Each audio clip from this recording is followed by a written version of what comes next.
Hello everyone, I am मोहित भाटिया। हम लोग आज इलेक्ट्रोडायनामिक्स के नेक्स्ट वीडियो पर आ गए हैं। लास्ट वाले वीडियो में हम लोग ने मैक्सिमम पावर ट्रांसफर थ्योरम पे बातें की थी। भाई हम लोग ने समझा था कि भाई लोड रेजिस्टेंस जितना बड़ा होता है उतना ही बड़ा इंटरनल रेजिस्टेंस होना चाहिए। और ये इंटरनल रेजिस्टेंस कहां से आ रहा है? कॉम्बिनेशन ऑफ सेल से आ रहा था।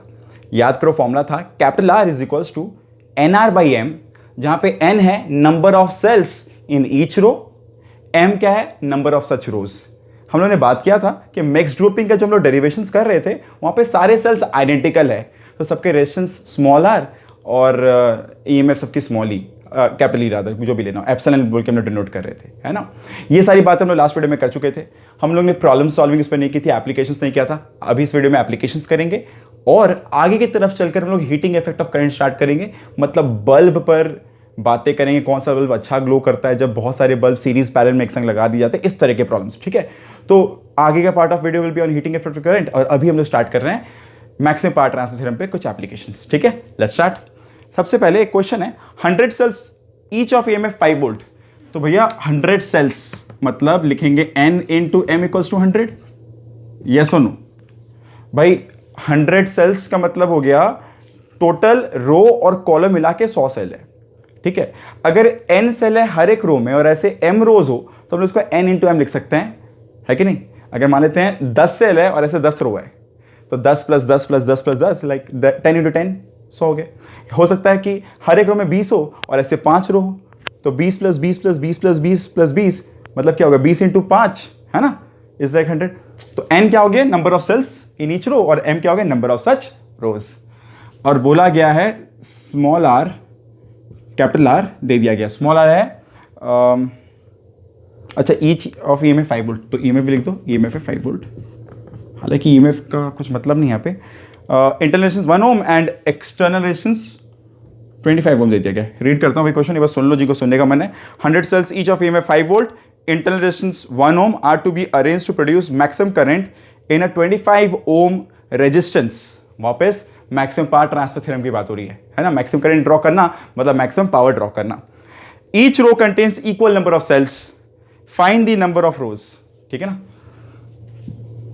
तो भाई आइडेंटिकल केसेस है, अपने लिखेंगे capital R equals to NR/M। ठीक है, कुछ बच्चों को डाउट होता है क्वेश्चन सेट कहाँ से उठा रहे हैं भाई हम लोग। क्वेश्चन सेट हम लोग कुछ कभी सेंगेज से उठाते हैं, सेंगेज से कभी एग्जाम्पल्स, कभी एक्सरसाइज, बालाजी एक्सरसाइज एग्जाम्पल्स, हम लोग सब जगह से मिला के करते हैं। मिसलेनियस प्रॉब्लम सेट रहती है भाई, ठीक है ना। इससे थोड़ा सा अंडरस्टैंडिंग क्लियर हो पाती है। बहुत हैवी क्वेश्चन नहीं है, हो पाएगा तो चैप्टर के एंड में कुछ हैवी क्वेश्चन भी मैं अपलोड कर दूंगा। ठीक है ना, बात करते हैं फिलहाल। कैपिटल R कितना है भाई? 25 है। N कितना है भाई? और ये प्रॉब्लम्स चाहिए नीचे उसके साथ बताते रहना, मतलब यू कैन कमेंट ऑब्वियसली, है ना। तो भैया N कितनी है पता नहीं, स्मॉल r कितनी है भाई? 1। ये M हो गए भाई, सॉल्व करते हैं। N equals to 25M, yes और नो भाई, है ना। सिंपल वैल्यू प्लग इन कर दिए। तो बारी आती है M सॉल्व करने के। तो एक काम करते हैं, 25M को यहाँ पर पुट कर देते हैं। तो 25M into M equals to 100, ये हो जाने को है 25M स्क्वायर इक्वल्स टू 100। तो M square is equals to 100 by 25, this is like 4। So M equals to 2। Plus minus 2 होते हैं भाई, माइनस का तो कोई मतलब नहीं है। नंबर ऑफ रोज हमेशा +2 ही होगा, तो भाई नंबर ऑफ रोज है +2 आंसर। मतलब हर एक रो में 50 सेल, ऐसे 2 row will give you maximum current और maximum power for this given resistance. अगर एक्सटर्नल लोड बदल दिया जाए तो ये अरेंजमेंट जो है ना ये बदलता जाएगा। ये बात समझ में आ रहा होगा, है कि नहीं? जो भी हो, लेट्स टेक नेक्स्ट क्वेश्चन। एक और क्वेश्चन है, in a mixed grouping of identical cells, यही लिख लेते हैं। ठीक है, एक समय ऑफ करेंगे। In a mixed grouping of identical cells 5 rows are connected in parallel. ठीक है ना, 5 रो कनेक्ट किए गए पैरेलल में। Each row contains 10 cells. तो भाई M है 5, N है 10, है कि नहीं। Each row contains 10 cells. The combination sends a current I through a external resistance of 20 ohm. External resistance है 20 ओम, यहां से कोई करंट I पास कर रहा है। ये I क्या है पता नहीं, बताया नहीं गया अभी तक। तो if the EMF and the internal resistance of the cell is 1.5 and 1 ohm, तो ये हो गया 1.5 और स्मॉल r हो गया 1 ओम। यहां दिख रहा होगा, यहां पर EMF के काम में नहीं आया था। क्यों भाई? करंट का बात नहीं हुआ। वही करंट का बात करते तो हम लोग लिखते हैं ना पावर इक्वल्स टू I²R। अगर बोलते पावर कितना ड्रॉप हुआ तो I²R बोलते। तो करंट का बात ही नहीं किया ना यहाँ पे हम लोग, है कि नहीं भाई। अगर ये 25 ओम है तो ये भी 25 ओम है, तो टोटल करंट क्या था 5 वोल्ट ईएमएफ बाई 25 + 25 मतलब 50 है कि नहीं। इसके बाद अपने आई स्क्वायर का बात भी कर सकते हैं, पर पूछा ही नहीं गया था। अब यहाँ पे करंट का बात आ गया तो अपने को ईएमएफ काम में पड़ेगा, पर यहाँ पे ईएमएफ काम में नहीं पड़ रहा था बिकॉज करंट का बात नहीं हुआ या पावर का बात नहीं हुआ था, ठीक है ना। तो जो भी हो, इससे समझ आता है किस पर टाइम देना है, किस वेरिएबल पर टाइम नहीं देना है, बस और कुछ नहीं। कभी कभार मन में शंका भी आती है ना कि क्वेश्चन में दिया तो हुआ है तो वेरिएबल काम में क्यों नहीं आ रहा है। हो ही सकता है ना कि भाई पूछा ही ना जाए उसके बारे में कुछ, तो अपने को बहुत बार ना वेरिएबल्स कुछ एक्स्ट्रा दे भी दिए जाते हैं, ऐसा भी होता है। तो स्मॉल आर 1 ओम है, ईएमएफ 1.5 वोल्ट है। आगे बात करते हुए एक ही चीज बची है भाई, find the value of I. बताया नहीं था इन लोग ने, पूछ लिया आप। Then find the value of I question है। तो एम है 5, एन है 10, capital R 20, EMF small r. Question एक बार रीड कर देता हूं ताकि लोगों को क्लियर हो जाए। In a mixed grouping of identical cells, mixed grouping of identical cells है ना, सीरीज पहले मिलाकर 5 rows are connected in parallel, 5 rows मतलब m, and each row contains 10 cell.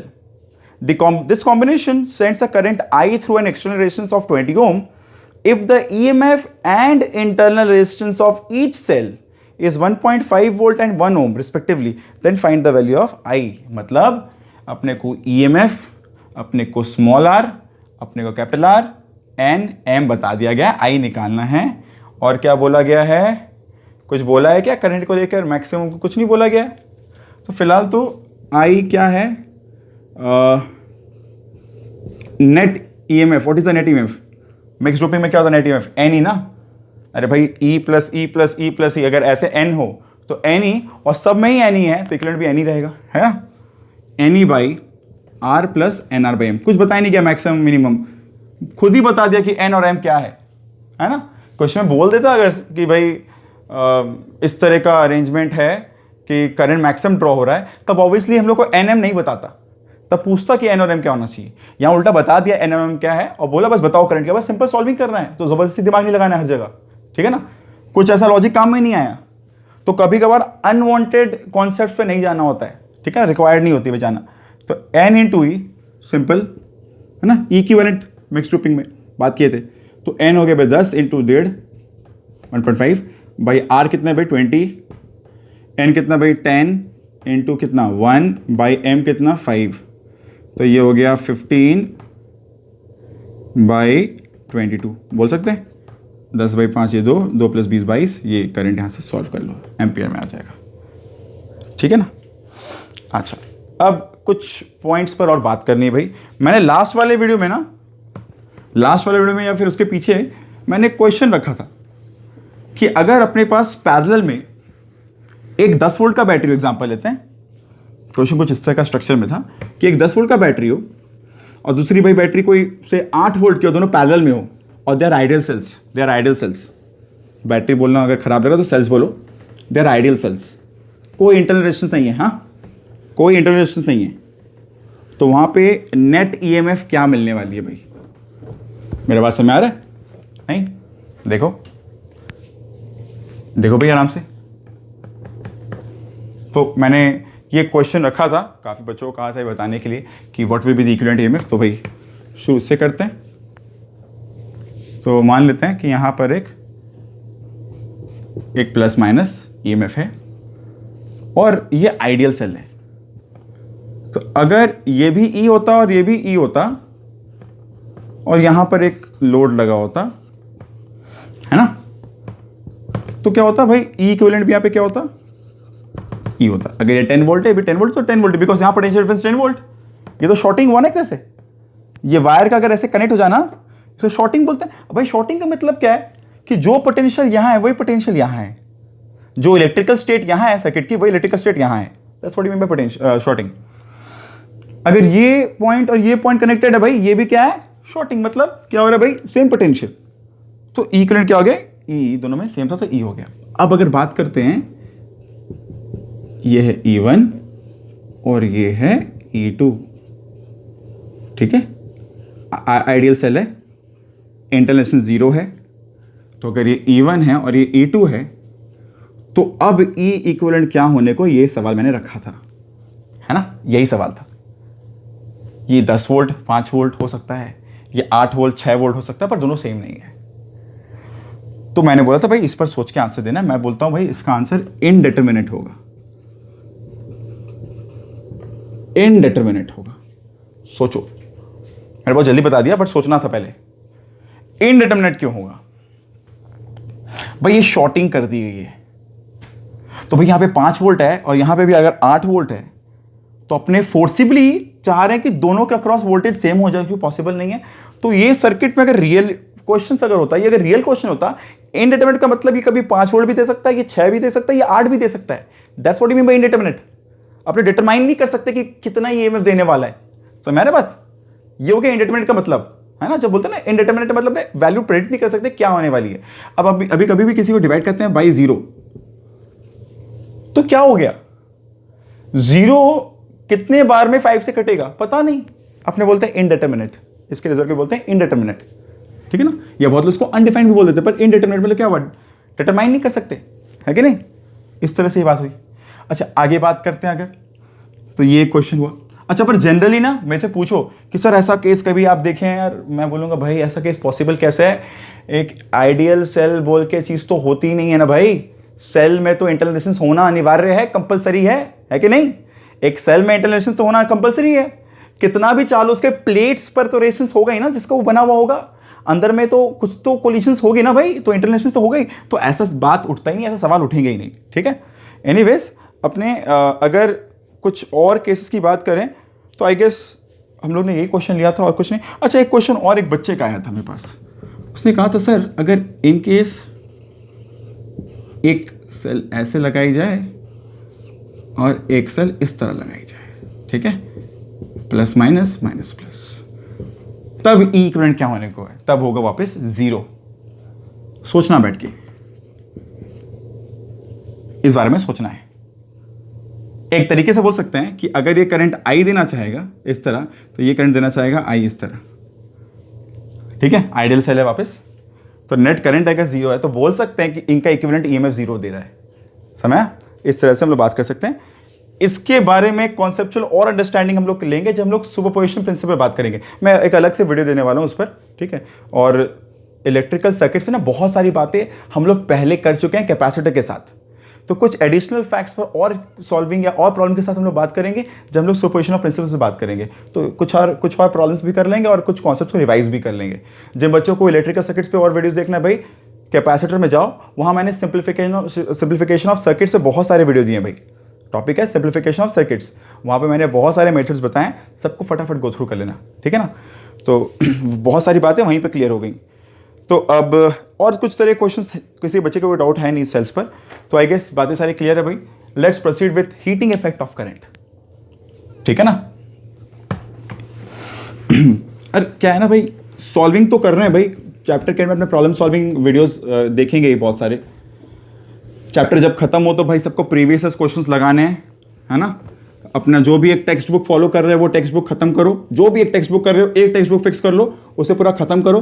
उससे खत्म होने के बाद चैप्टर जैसे ही खत्म हो रहा है सारे PYQ सारे प्रीवियस क्वेश्चंस बैठ के लगा लो भाई, बहुत सही रहेगा। इस समय से लगाते रहो और मौका मिले किसी भी अपने जिससे भी भाई जहाँ भी हो सके वहाँ से एक चैप्टर वाइज या पार्ट टेस्ट या एक बोला जाए तो लेवल 1 लेवल 2 करके टेस्ट देते रहो। जितने टेस्ट दोगे ना उतने अच्छे रिवीजन होते रहेंगे। तो ट्राई करो चैप्टर खत्म होते कुछ दिन के अंदर लगातार टेस्ट दे दो, ठीक है। हो गए भाई, 1-2 हफ्ते बाद एक और टेस्ट दे दो। इससे क्या होगा, 2-3 इंप्रेशंस पढ़ के दिमाग में ना चीज़ें याद हो जाएंगी। मैं हमेशा बोलता हूँ भाई लेयर बाय लेयर ना करते रहो, रिपीट करते रहो चीज़ों को, चीज़ें याद होती जाएंगी, है ना। जो भी हो, हीटिंग इफेक्ट ऑफ करंट में बात करते हैं और डिस्कशन में कंटिन्यू करते हैं। तो heating effect of current, heating effect of current, ठीक है।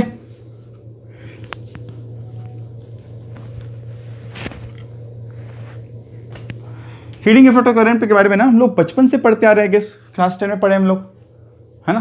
Heating effect of current actually based किस पर है भाई, कि अगर कोई भी एक वायर देखते हैं और हर वायर में कुछ ना कुछ तो रेजिस्टेंस होता ही है ना। तो जब भी यहाँ पे करंट फ्लो कर रहा होता है तो यहाँ पे क्या होता है, हीटिंग होती है। हीटिंग का फॉर्मूला क्या आप लोग पढ़े हुए पहले भी, I2RT याद होगी। जिनको याद नहीं है बस देख लो भाई। किसी भी इलेक्ट्रिकल वायर में जब इलेक्ट्रॉन फ्लो कर रहा होता है तो उन लोग आपस में कोलाइड कर रहे होते हैं।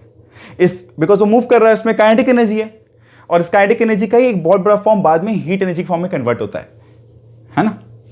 ये जो फॉर्मूला है I2RT, इसके बारे में अगर एक हल्का सा व्यू दे दूं भाई मैं, तो बोल सकते हैं V क्या होता है, W/Q, पढ़ते हैं इलेक्ट्रोस्टैट्स में, है ना। इसी को हम लोग लिख सकते हैं W is equal to what, Q into V। तो this is the work done, ये work done equal to Q into V। Q को हम लोग बहुत बार क्या लिख सकते हैं, I into T into V। हम लोग V को लिख सकते हैं I/R, तो यहाँ से आ सकता है I²R/T। तो ये W हो गया, या फिर ये बोल सकते हैं H, या फिर कोई एनर्जी।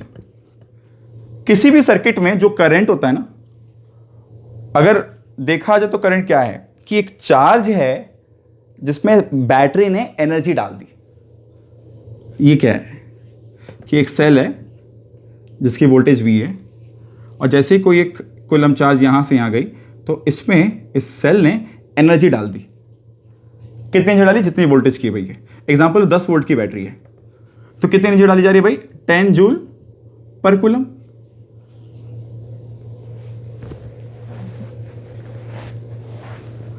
ठीक है, अगर ये 10 वोल्ट है मतलब 10 जूल पर कूलम, समझ आ रहा है।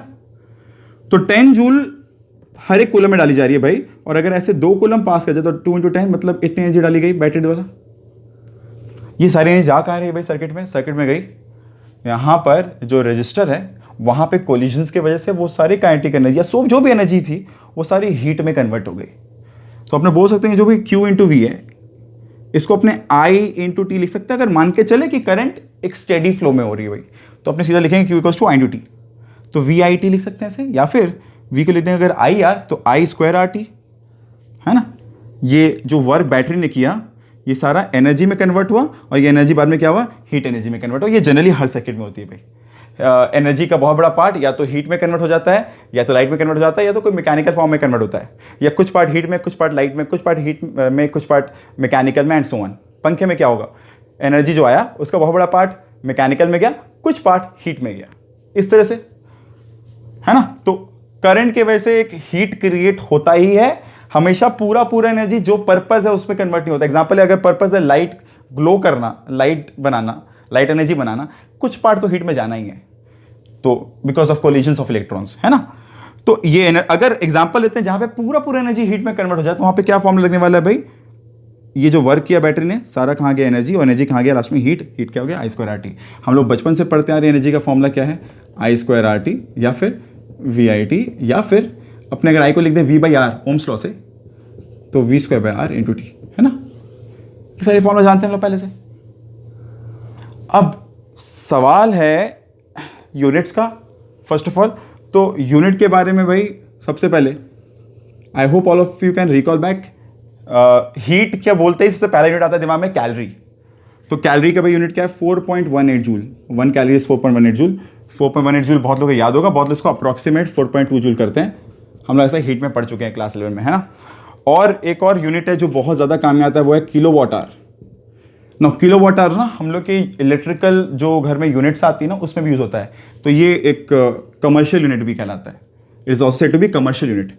तो 1 किलो मतलब हो गया 10⁻³ वॉट का मतलब हो गया 1 जूल पर सेकेंड। तो लिख देते हैं यहाँ पे जूल पर सेकेंड। किलो 10⁻³ हो गया। आवर मतलब हो गया 3600 सेकेंड।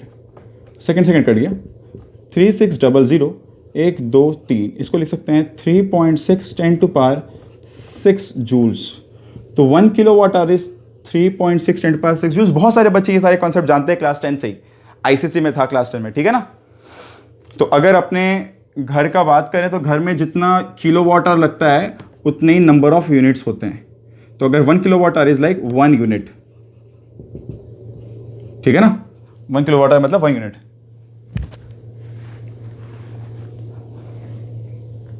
तो अगर ये बातें क्लियर है भाई तो इस पर कुछ एप्लीकेशन तो जैसे कभी क्वेश्चन आ जाए, a dry cell of EMF 1.5 volt and internal resistance 0.1 ohm is connected across a resistor in series.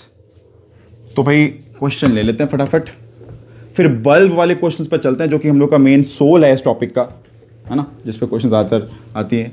लोग पूछते हैं भाई बल्ब अगर बहुत सारे लगे हुए हैं सीरीज और पैरेलल में तो उनके पावर्स किस तरह ऐड होंगे। जैसे हम लोग R इक्वल निकालते हैं ना, R1 + R2 सीरीज में होता है, तो पैरेलल में क्या होता है 1/R1 + 1/R2। तो बल्ब्स के पावर भी ऐड होते हैं, हम उस पर बात करने वाले हैं। तो a dry cell of EMF 1.5 volt and internal resistance 0.1 ohm is connected across a resistor in series.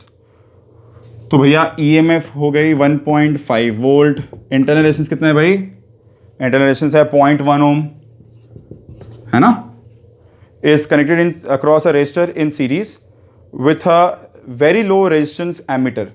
तो एक बहुत छोटा सा एमीटर है और एक और रेजिस्टर है कैपिटल आर। तो बोल सकते हैं एक सेल है, एक सेल, एक स्मॉल आर, एक एमीटर, एमीटर बहुत छोटे रेजिस्टेंस का है, कैपिटल आर। ये है पूरा पूरा कहानी, ठीक है। When the circuit is switched on the ammeter reading settles to a steady value of 2 ampere. Circuit on होने पर जब करंट स्टेडी हो गया तो करंट था 2 एम्पियर। तो भाई कहानी है what is the steady rate of chemical energy consumption of the cell. तो भाई जिस रेट से वो करंट यहां से फ्लो कर रहा है, याद रखना बैटरी के अक्रॉस, बैटरी का अगर बोला जाए बैटरी कितना वर्क करता है तो हमने बोलते हैं Q इंटू वी, और बोला जाए बैटरी कितना पावर दे रहा है is like divide both side by time, है ना। तो इट्स लाइक V इंटू आई, या फिर बोल सकते हैं E इंटू आई, है कि नहीं, बोल सकते हैं V इंटू आई या फिर E इंटू आई। तो E कितनी है यहाँ पे 1.5 और आई कितनी 2, तो कितना हो गया भैया 3 वॉट, यूनिट वॉट ही होगा भाई, जूल पर सेकेंड, जानते हैं पहले से। नेक्स्ट क्या है, what is the steady rate of energy dissipation inside the cell. तो इनसाइड द सेल डिसिपेशन मतलब इंटरनल रेजिस्टेंस में जो ड्रॉप होगा। तो P इक्वल्स टू क्या होगा, अगर बात करते हैं एनर्जी का तो I स्क्वायर RT, बात करते हैं पावर का तो I स्क्वायर R, या तो V इंटू आई या तो V स्क्वायर बाई टाइम इधर चला जाएगा, ठीक है ना। तो पावर ये part B, question part B क्या है, इंटरनल में क्या होगा I स्क्वायर R, I कितना है भाई 2 का स्क्वायर मतलब 4, R कितना है 0.1 मतलब 0.4 वॉट। तो 0.4 वॉट तो अंदर ही चला गया। अगर ये 3 वॉट बैटरी दे रहा है तो 0.4 वॉट तो अंदर चला गया, है ना। और कितना, क्वेश्चन का पार्ट सी क्या है, obviously what is the steady rate of energy dissipation inside the resistor, मतलब इधर कितना होगा। तो कोई इधर का बात करे पार्ट सी का, पता ही ये 3 ये है, ये 0.4 है तो मतलब 2.6 होना चाहिए। स्टिल अपने फॉर्म लगाते हैं I स्क्वायर कैपिटल R, इसके अक्रॉस की बात हो रही है ना, तो इसके अक्रॉस का रेजिस्टेंस। तो I कितना है, I हो गया 2 का स्क्वायर मतलब 4, what is capital R, capital बताया गया क्वेश्चन में, कैपिटल R मेंशन नहीं हुआ है। तो एक काम करते हैं, इसको सॉल्व करने का तरीका एक ही बचता है फिर, 3 माइनस 0.4 विच इज 2.6। तो यहाँ से अपने R भी सॉल्व कर सकते हैं। तो what is capital R, 2.6 by I square, what is I is 2 का स्क्वायर विच इज 4। सॉल्व करते हैं, कितना आता है भाई 1.3 बाई 2, कितना हो गई 0.65 ओम्स, दैट्स कैपिटल R, ठीक है। तो इस तरह से हम लोग सॉल्व कर लिए इस पार्ट को भाई। इस पर और भी तरह का क्वेश्चन बन सकता है, बट अब टॉपिक पर चलते हैं बल्ब पर, ठीक है। क्वेश्चन चलता है भाई बल्ब की तरफ मूव करते हैं क्वेश्चन को लेकर। ये सारी बातें ना बहुत बेसिक लेवल पर आती हैं, इस पर ज़्यादा क्वेश्चन आने का चांस नहीं थे, सिंपल क्वेश्चंस, बट कॉन्सेप्चुअली चीज़ों को रिवाइज की हैं अपने, जो अपने 10th पर जानते थे ना क्लास 10 के स्टैंडर्ड पर, उसको बस रिवाइज की हैं अपने। तो आई होप सब लोग को चीज़ें पूरी याद आ गई होगी। बहुत बार यूनिट कैलोरी भी यूज़ होती है ना, because heating effect of current की बात चल रही है, तो भाई हीटिंग में हमने कैलोरी वाला यूनिट भी यूज़ कर सकते हैं क्वेश्चंस में। क्वेश्चंस आती भी बहुत बार स्टेट बोर्ड में, स्पेशली बंगाल बोर्ड के बहुत सारे क्वेश्चंस में ना CGS यूनिट बहुत यूज़ होता है, कैलोरीज बहुत यूज़ होती है, इसलिए कैलोरीज जान के रखो, है ना। वेस्ट बंगाल जो में बहुत बार CGS यूनिट ज़्यादा यूज़ होता है, वहीं पर CBSE में जाता है ऐसा यूनिट होता है, और वेस्ट बंगाल बोर्ड हो गया या वेबजी के एग्जाम्स हो गए, वहाँ पे CGS यूनिट का बहुत यूज़ होता है, तो जान के रखो, ठीक है। बात करते हैं आगे, बात करते हैं बल्ब्स पर। भाई बल्ब की अगर बात की जाए तो बल्ब के ऊपर ना हमेशा एक रेटेड पावर और रेटेड वोल्टेज होता है, ठीक है ना। कभी देखोगे लिखा होगा 220 वोल्ट 50 वोल्ट, ये भी पढ़े हो शायद, बहुत सारे बच्चे पढ़े हैं पहले भी। ये रेटिंग घुमा के ये बताता है कि अगर 220 वोल्ट का पोटेंशियल डिफरेंस दिया जाए इस बल्ब को तो 50 जूल पर सेकंड वो एनर्जी कंज्यूम करेगा। ऑब्वियसली 220 से अगर कम दोगे तो कितना एनर्जी कंज्यूम करेगा, कम करेगा एनर्जी कंज्यूम। हाँ, 220 से ज्यादा दोगे तो ज्यादा करेगा कंज्यूम, और ज्यादा करेगा कंज्यूम मतलब ज्यादा करंट फ्लो करवाएगा। तो अब एक वर्ड है आई कैपेसिटी और आई अप्लाइड, IC और IA याद रखो। हाँ, कभी भी ना अगर आई कैपेसिटी से ज्यादा आई अप्लाइड हो गया तो जनरली बल्ब का जो वायर है वो क्या होगा, वो डैमेज हो जाएगा, इट डैमेजेस। करंट कैपेसिटी कहते हैं इसे, और करंट अप्लाइड कहते हैं इसे, ठीक है ना। चीजों पे चलते हैं वापस। तो भाई 220 वोल्ट अगर उसका रेटेड वोल्टेज है, इसे रेटिंग कहते हैं, अगर 220 वोल्ट ज्यादा वोल्टेज लगाएंगे तो क्या होगा,